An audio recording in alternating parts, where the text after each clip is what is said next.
suatu perkara ataupun fahaman yang boleh diikuti ataupun sebaliknya. Kerana kita bimbang dalam suasana mutaakhir ini, kedudukan akidah kita umat Islam semakin goyah dan semakin longgar.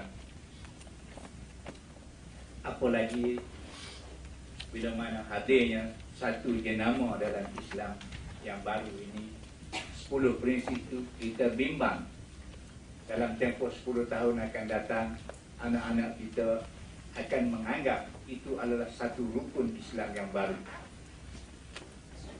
Kita bimbang. Apatah lagi dengan Syiah ini, dengan pelbagai kerana dan pahaman yang memberi jalan pintas dan sebagainya akan menular. Jadi hari ini alhamdulillah dan insya-Allah kita akan dapat mendengar kupasan dan ulasan serta penghayatan kita secara betul-betul tentang Syiah ini yang akan dikemukakan oleh dua pakar hadis dan juga yang berkaitan yang muat kajian tentang Syiah ini. Jadi saya tidaklah nak bercakap panjang sementara kita menunggu lagi sahabat-sahabat kita yang dalam perjalanan. Mungkin kita ni baca surah Al-Asri tak kita boleh kesan lagi ni yang kita rasa duka cita.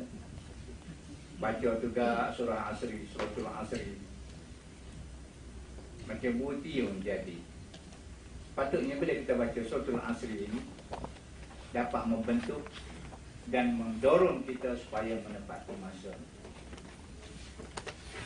Jadi kita banyak guna time lain. Hak Islam boleh pada orang bukan Islam masalah masa ni hari ni. Ini kita rasa malu. Sebab itulah dalam konsep peperangan, kalau kita lewat 1 minit pasti kita kalah. Satu negeri itu sudah dapat ditawan oleh musuh. Itu prinsip dalam ketenteraan. Sebab itulah masa dalam tentera dijaga. Kita teruslah kepada perbincangan berhubung dengan kertas kerja pertama warna biru ke tak silap. Saya tengok dalam apa itu. Kuning tak? Kalau saya putih. Ada juga. Tak apalah tu. Jangan hak pink ya. Pink tu untuk apa ni? Pembentangan kertas kerja yang kedua. Jadi Maulana dia nak duduk tak cakap sambil duduk macam biasa. Dan selepas pembentangan dan penyampaian beliau, kita buka soalan pada para peserta. Jadi semasa nak memulakan soalan ataupun komen atau apa saja, saya sebut nama. Nama sudahlah, tak ayat rumah ke apa nama saya di jalan. Minit buat. Beritahu nama, sila beritahu nama. Dan saya rasa jawatan pun kena beritahu juga lah. Jawatan pekerjaan profesional ke apa dia. Itu ya kalau nak muka masa nak mukakan soalan. Dan sebelum tu ada 3 buku yang kita bawa hari ini. Satunya buku tentang cerita Ibnu Ishaq. Yang kedua Syiah Rafidhah. Ini selain daripada pembentangan nanti, ini dapat memberi satu lagi penambahan ilmu tentang Syiah. Syiah Rafidhah apa dia? Dia Syiah ni banyak macam mana Maulana ada cerita kita selalu. Dan yang ketiga Khalifah Sayyidina Muawiyah. Jadi bolehlah dapat buku ini di sebelah tu sana. Jumpa dengan apa ni urus dia. Belilah, beli. Bukan dari saja ni beli ya. Itu dah elah ya. Supaya benda ni kita nak jumpa kedai, payah kadang-kadang di kedai pun mungkin harganya lain.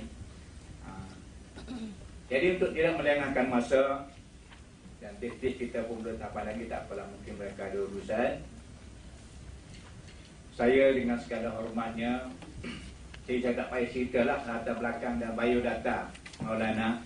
Dia ni sebagai pengetua dan pengasas sekolah Darul Kausar. Kita semua lah maklum dah Darul Kausar tu duduk mana. Dan sekarang dalam perkembangan untuk membina bangunan sendiri yang baru-baru ni kita ada borang wakaf itu. Maka siapa yang ada yang berminat lagi boleh lah. Itu sekadar maklumat tentang diri Maulana Ustaz Asri. Dan sekarang saya dengan segala hormatnya mempersilakan beliau untuk membentang dan menyampaikan kertas kerjanya untuk tatapan dan penghayatan kita bersama. Silakan Ustaz.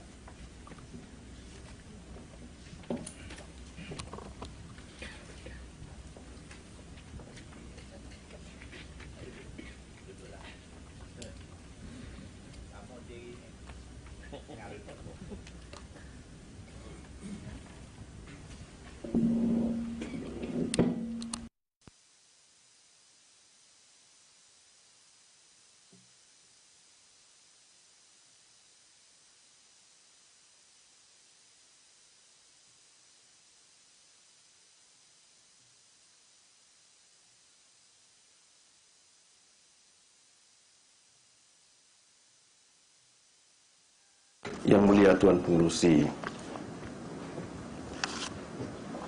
yang berbahagia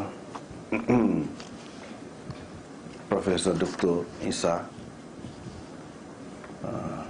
yang dihormati Dif-Dif dan seterusnya, hadirin dan hadirat yang dikasihi sekalian.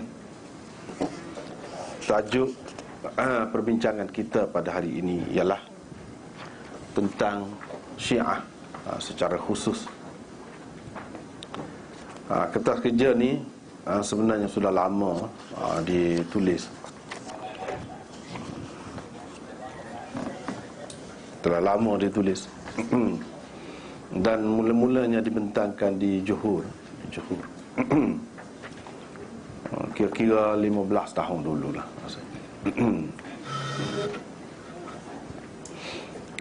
Dan oleh kerana sebenarnya saya telah menulis beberapa buah kertas kerja berkenaan dengan Syiah ni, dan satu daripadanya khusus berkenaan dengan akidah Syiah. Ada satu kertas kerja lain, kalau boleh dapatkan itu, tapi sekarang ni tak ada lah. Bagus juga. Lepas tu satu lagi persoalan Syiah dan jawapannya. Itu pun satu lagi kertas kerja.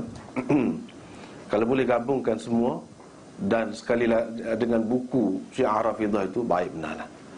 Mudah-mudahan dapat kita mengetahui dengan terperinci lah tentang Syiah.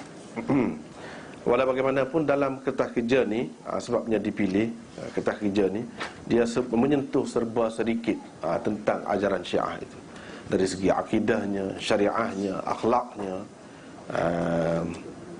bahayanya kepada ummah, dan lain-lain lagi. Dari segi semua sudut itu, maka baik juga kita bincangkan kertas kerja ini. Sebenarnya bagaimana yang selalu saya sebutkan, bahawa ajaran Syiah ini telah lama bermula, dan kejayaannya, kemuncak kejayaannya ialah dengan syahidnya Sayyidina Uthman bin Affan radhiyallahu anhu. Ini semua adalah dengan perancangan dan pakatan jahat Syiah di zaman awal Islam. Itulah kejayaan yang saya sebutkan di awal ini. Di awal dalam muqaddimah ni, seorang yang Nabi SAW sangat sayang kepadanya, Sayyidina Uthman, sehingga baginda SAW mengahwinkan beliau dengan 2 orang anaknya. Lepas seorang pula. Dan yang mati yang kedua itu, Nabi SAW kata, kalau aku ada lagi anak perempuan yang lain, nescaya aku akan kahwinkannya dengan Uthman ini. Dan Sayyidina Uthman yang sentiasa memberi sumbangan kepada umat Islam, kepada Islam di zaman awal dulu dalam bermacam-macam peristiwa.